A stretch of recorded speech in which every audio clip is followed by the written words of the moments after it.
살펴보고자 마련한 시간입니다. 이 세상에 누가 진짜 종교인일까요? 평화를 위해 노력한 사람이 진짜 종교인 아닐까요?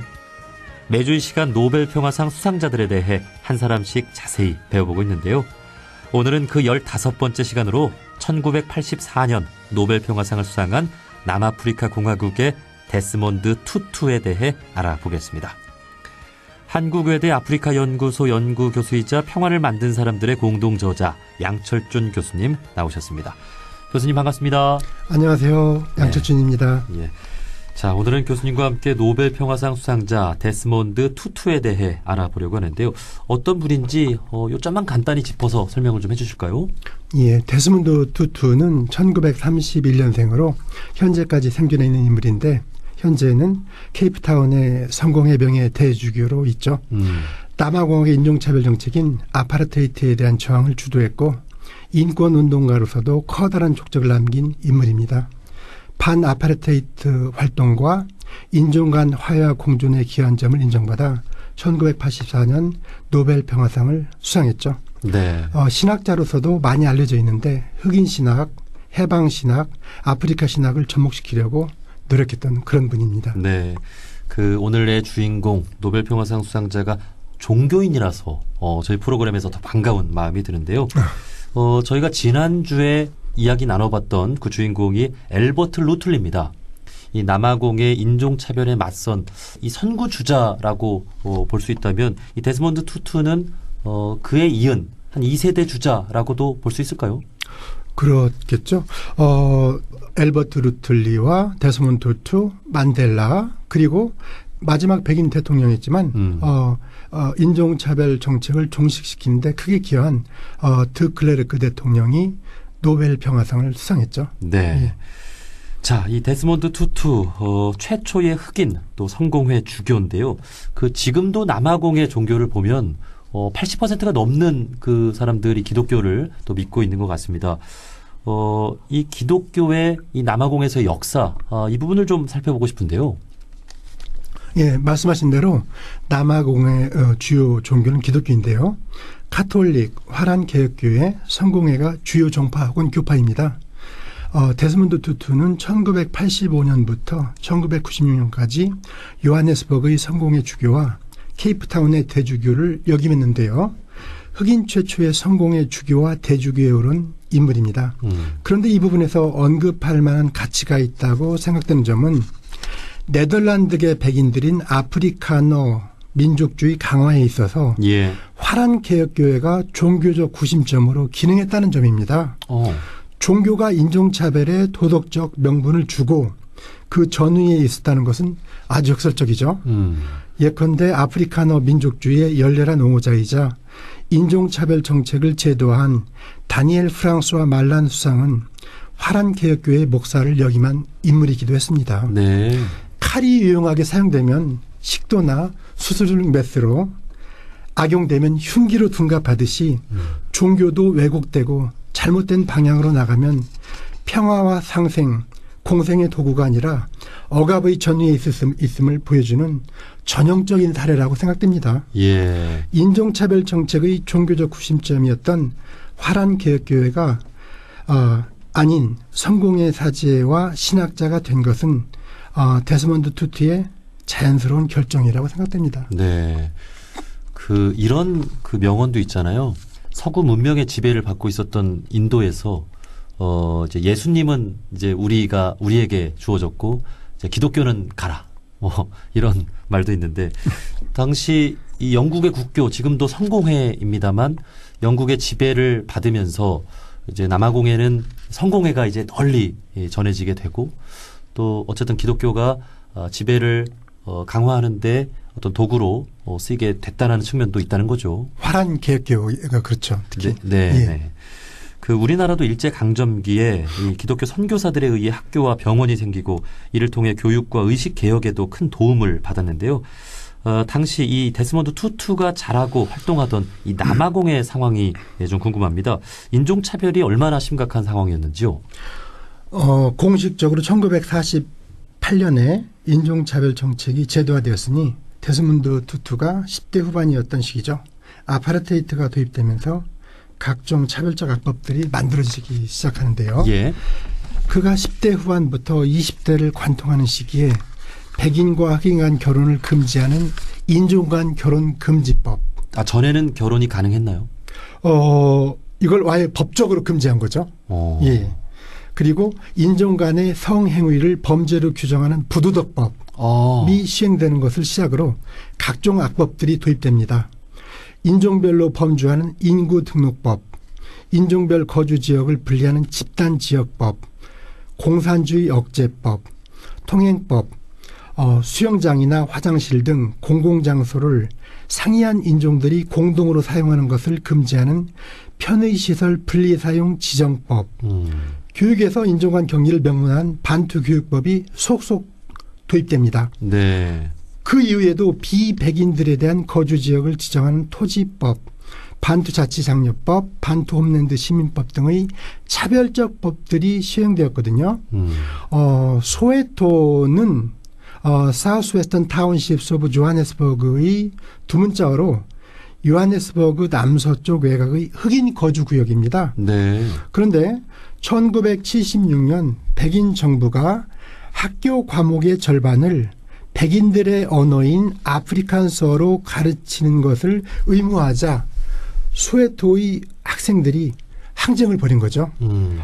무려 700명의 학생들이 목숨을 잃었고 1천여 명의 학생들이 부상을 당했던 그런 사건입니다. 예. 예.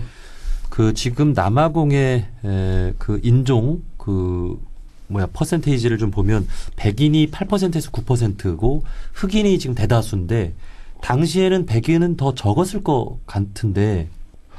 그렇죠.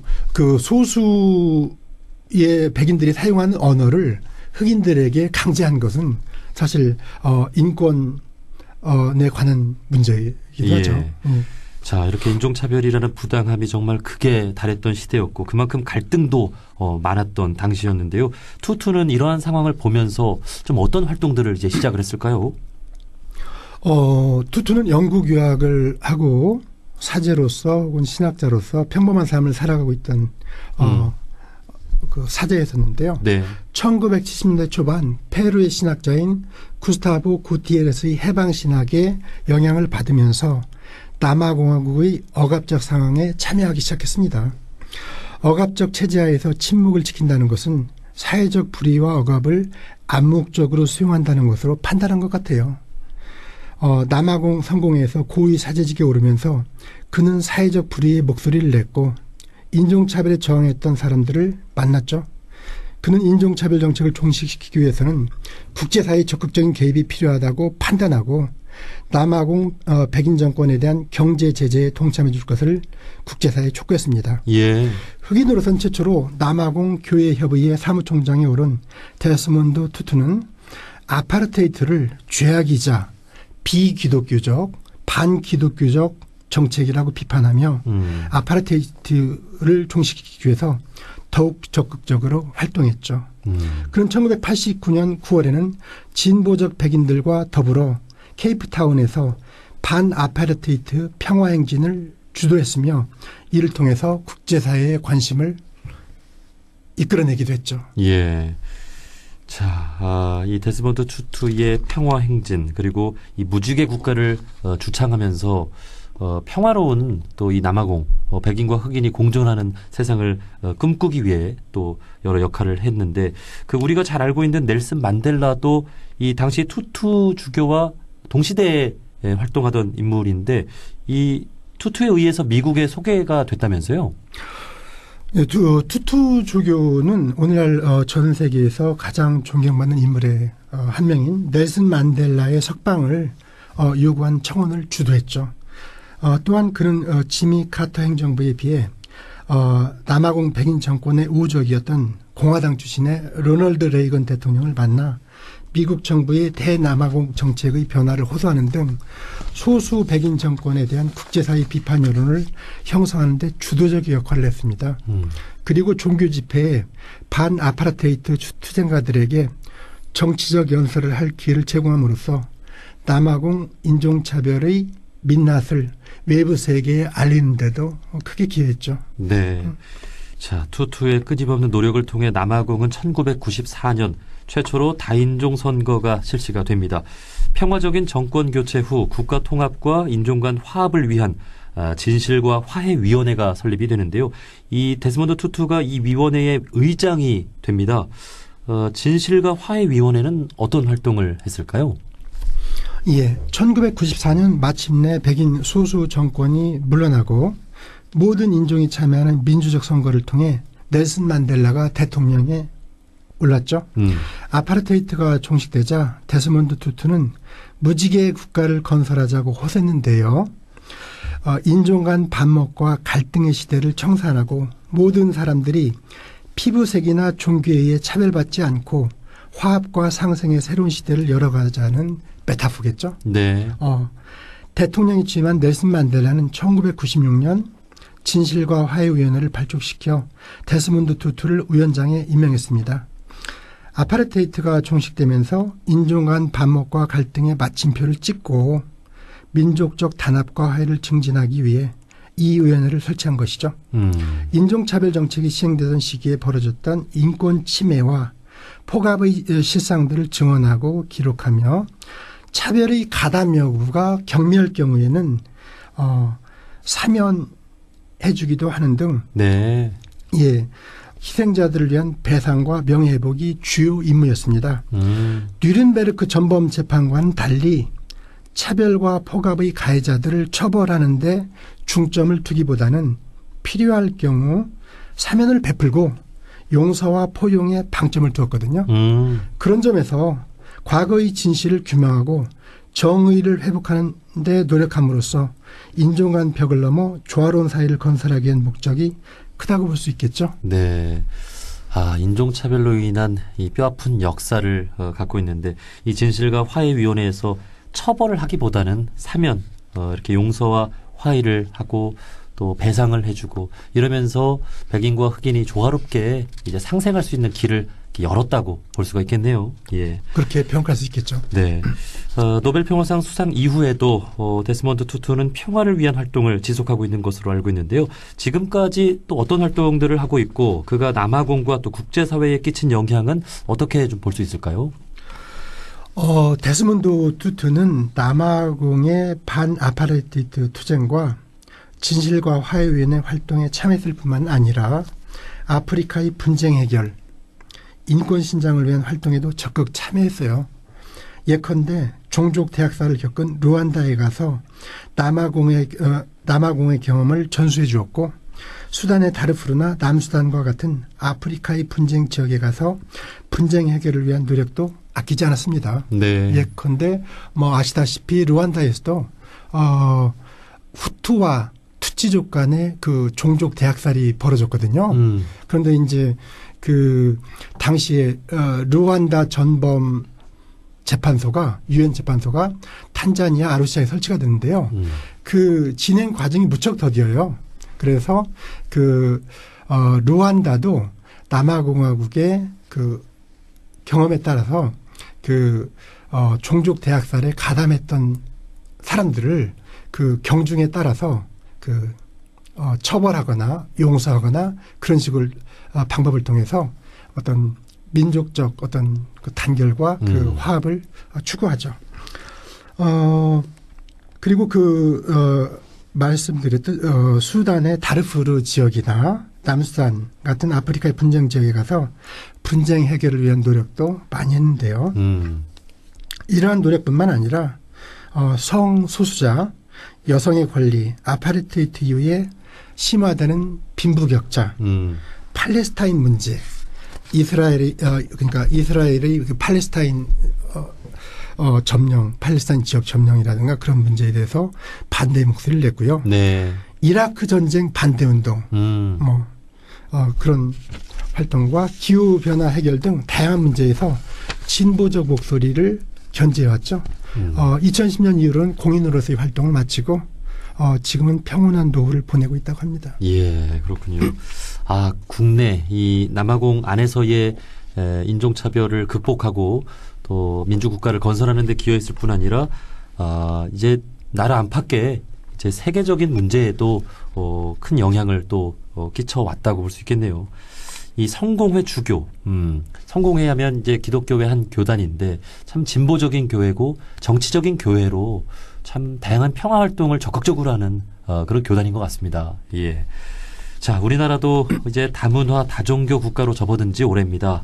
200만 명이 넘는 이주민이 함께 살아가고 있고요. 또 제주도에도 그 예멘 출신 난민들이 또 들어와서 또 많은 논란이 이어지고 있는데 마지막으로 무지개 국가 이 남아공의 평화를 위해 노력한 데스몬드 투투 주교를 통해 우리가 배워야 할 점이 있다면 무엇일지 간략히 정리를 해주실까요? 예, 지금 우리가 직면하고 있는 그런 맞닥뜨리고 있는 현실인데요. 우리는 여전히 그 단일 민족 역사, 문화를 갖고 있는 순혈의 동질적 사회라고 여기는 경향이 강했죠.